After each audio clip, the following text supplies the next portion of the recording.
This. Yes, I believe a decision of this nature can be interpreted from numerous angles. On the surface, you naturally appreciate the idea that this Ravens defense is poised to become substantially more formidable. However, this remains, at its core, a team centered around Lamar Jackson. The perennial question persists. How do we consistently extract the absolute best from the offense with Lamar at the helm? How do we elevate the unit, particularly in the crucible of the playoffs when facing the most elite defenses and the most brilliant defensive strategists? Achieving that next tier is the true pathway to reaching the ultimate goal. The defense was not the primary issue in the 2023 season. The offense bore that burden. Similarly, in 2024, the defense was not the defining problem. The offense, specifically in-game decision-making, was. Often, when we critique decision-making, we examine it from the offensive vantage point. Who should possess the football on a given play? What play call is optimal in this situation? Should we attempt a fourth down conversion here? Should we punt or attempt a field goal? All those critical, game-altering choices fall under that umbrella. This is precisely where a hiring decision focused on bolstering the defense can be monumental and critically important. Yet, we cannot simplistically conclude that as long as the defense performs exceptionally, Lamar Jackson and the offense will automatically discover winning formulas. That is demonstrably not what transpired in their two most recent playoff appearances, both of which ended in defeat. Given that Lamar Jackson is such a dominant force, a veritable monster at the quarterback position, introducing a new, first-time head coach, particularly one whose expertise lies on the defensive side, presents a unique challenge. It may be inherently more difficult for such a coach to establish and maintain accountability for the offense and for Lamar himself throughout the rigorous course of a season. This is because he is not directly providing them with schematic answers or daily offensive tutelage. Before anyone reacts negatively to the term accountability, I've addressed this concept extensively. Consider Sean McVay's own philosophy. Leadership originates with extreme ownership and accountability.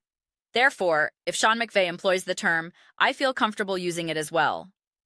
Consequently, I do believe it can be somewhat more challenging for an individual in Jesse Minter's position to effectively hold Lamar and that offensive unit accountable, however that necessity may manifest, whether addressing penalty issues, execution lapses, or other disciplines. It simply operates differently. Let me reiterate, I do not consider this a poor hire by any means. However, it inevitably leads us to the subsequent crucial question: who will assume the role of offensive coordinator? The complication is that there is no singular, universally acknowledged offensive super genius available. No candidate who elicits the consensus, "We must acquire him at all costs," akin to the perceived status of a Ben Johnson. This void then introduces the prospect of someone like Clint Kubiak. That possibility is intriguing in its own right. My confidence in this line of reasoning is reinforced by observing a parallel situation.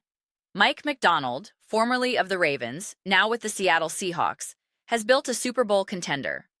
His defense is outstanding, yet there's a palpable sense that the defensive unit is held to a stricter standard of accountability than the offense. One can observe this in the sheer turnover differential and in some of the unconventional, sometimes disastrous trick play attempts. It is inherently more complex for a defensive-minded head coach like Macdonald to impose that same level of accountability on a quarterback like Sam Darnold and the offensive squad. It presents a trickier dynamic.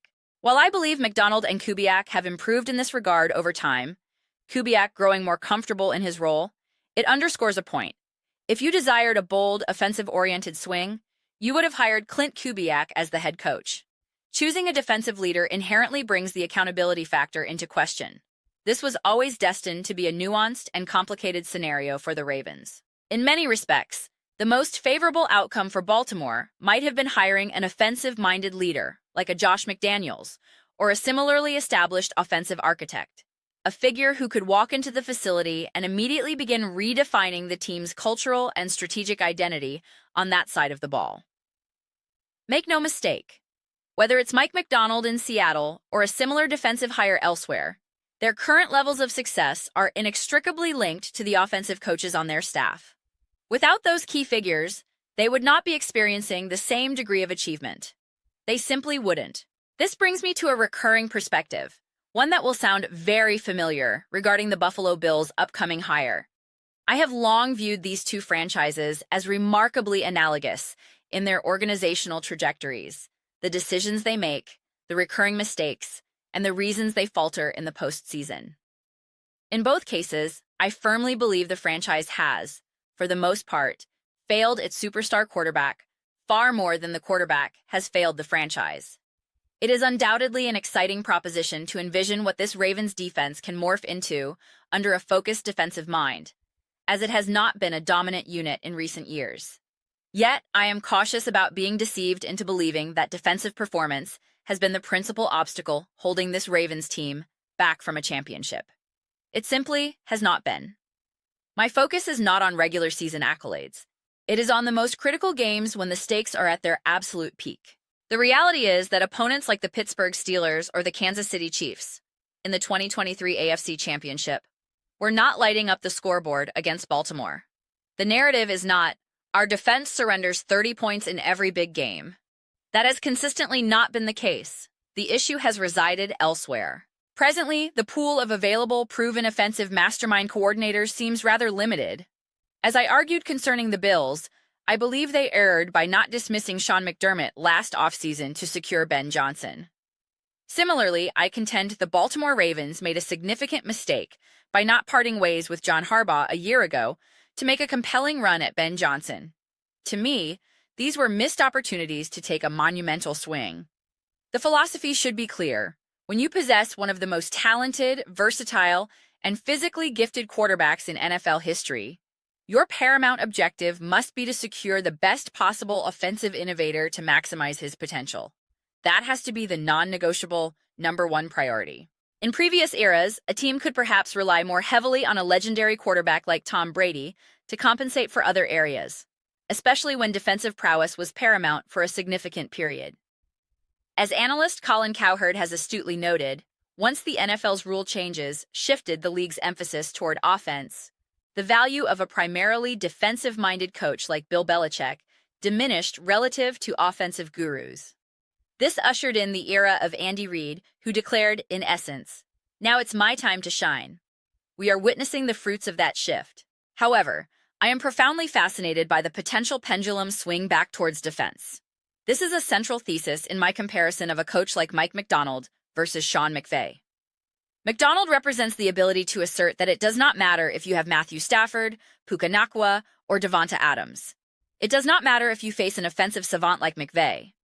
The argument is that we are re-entering an epoch where defense genuinely wins championships. If that is the emerging reality, then the Ravens, with this hiring philosophy, might be positioning themselves ahead of the curve. Should this be the case, possessing an elite defense, coupled with a quarterback of Lamar Jackson's caliber, could be the championship formula.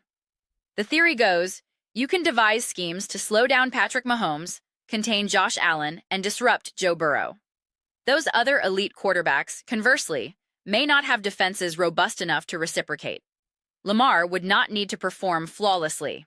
The offense would not require perfection.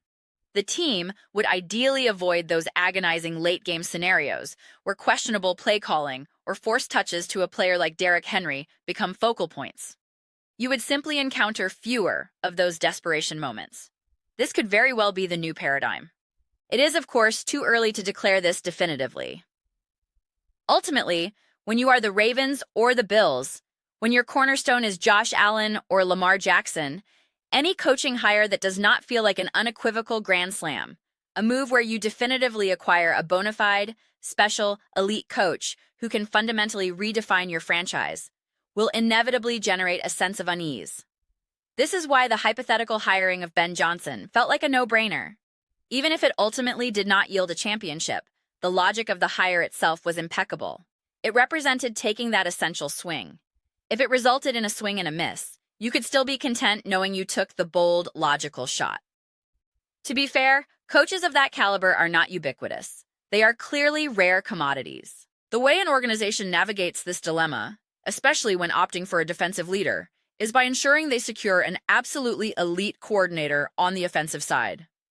We, as an analytical community and fan base, are simply slower to recognize and accept the transformative impact of a defensive head coach because our discourse is so intensely quarterback-centric and offense-obsessed. I am genuinely fascinated to observe how this unfolds in Baltimore. Honestly, at the very minimum, it is difficult to imagine the outcome being worse than the recent playoff disappointments. Furthermore, Lamar Jackson is not at a stage where he requires traditional, fundamental quarterback development. While there is always room for growth and evolution, as Tom Brady emphasized, he experienced even 15 years into his career. This is not a situation where the primary limitation is Lamar needing to be a better quarterback.